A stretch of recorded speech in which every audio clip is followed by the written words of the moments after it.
Hi, now that you are more familiar with the debugger, let's give you some more details about it. So, as you know, debugger is switched on using the /h command. So, just enter /8 on the command field and hit enter. You see the status message telling you that debugging was switched on. After this point, any action user triggers will also trigger the debugger. Let me show to you how we run this program. So this is the ABAP editor initial screen. This is the RPR ABAP source scan we've seen before. I will hit F8. Let me enter here some criteria. Okay, I believe we are good to go. So command field /8 and then enter. Great, debugging switched on. This is the message that we should expect. So from this moment, everything that I do will trigger or will show to me the debugger. So let's execute, and then you see ABAP Debugger is starting. Okay, and there we go. So the first thing that you need to know is or are the buttons that will allow you to execute the program the way you need. There are 4 options, or at least 4 buttons and 5 options that I will show to you now. First one is the first button, single step, shortcut F5. It executes each and every line of the source code. If the program calls other ones, their lines are also executed one by one. Single step executes the current line and hand the control over to the next one.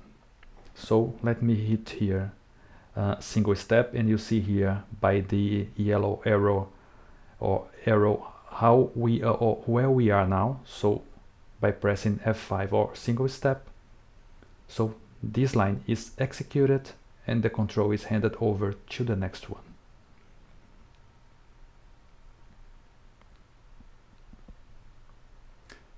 Execute is the next button, shortcut F6. It executes each source code line as a single line.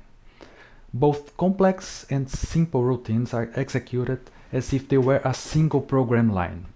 So execute or F6 in a class method call will not step into it as single step would. In fact, it will run the whole method as if it was a single statement line. So I have put down on the code a breakpoint. Let me get to it. Okay, we are good. So to show it to you, this is a method we are calling. The difference here is that instead of hitting F5 or single step, I will run using the execute. So now execute. Can you see? Although these routines is composed with or by statements, F6 executed the whole routine as if it were a single command. Okay, what I will do now, I will continue the execution until the end, and then I will go back. I will run it again, and now I will do it differently. I will press F5 or single step. See. Now we enter it in the source code.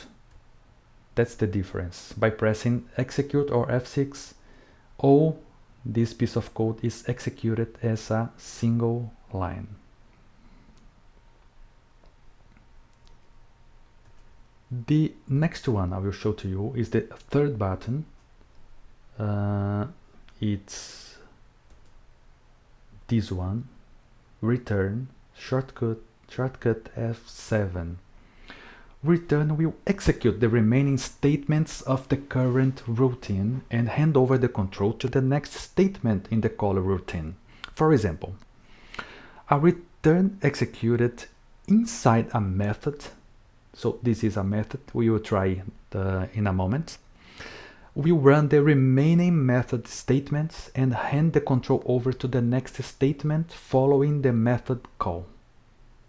So this is just the start of the method, so let me hit F7 or return.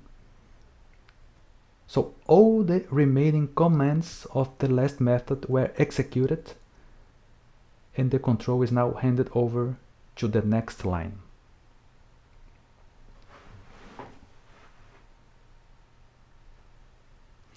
The next one is the next button, or continue. Shortcut F8. As the name says, it will continue with the execution of the program until it ends, or until the next breakpoint is reached, whatever comes first. We will describe breakpoints in another session, so don't worry for now. From where we are, execute will conclude the program execution and the program ends. Let's try. So I'm back. Continue or F8. Great. So all the remaining statements were executed and the program output is on the screen now.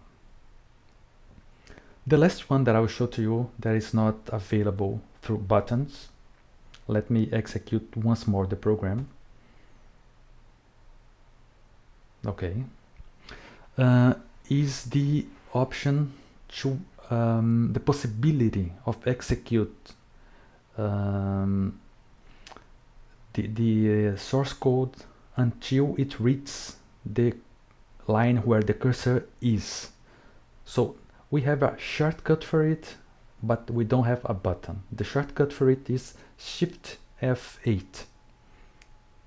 Okay, it's in this case it's also available through the menu. What's the difference of this one continue to cursor to the other ones? So for instance, imagine that I want the program to execute and stops here. What I will do? I will right click and then I will let me see if I find it here. No, I cannot find it here, but no problem. So I will do it using the shortcut. So this is where the program is currently stopped. I will press then Shift F8 here, and you can see that the program continued until the line where the cursor was. So it's a very important option. You don't have a corresponding button for it, but it can be reached using the shortcut or via the menu.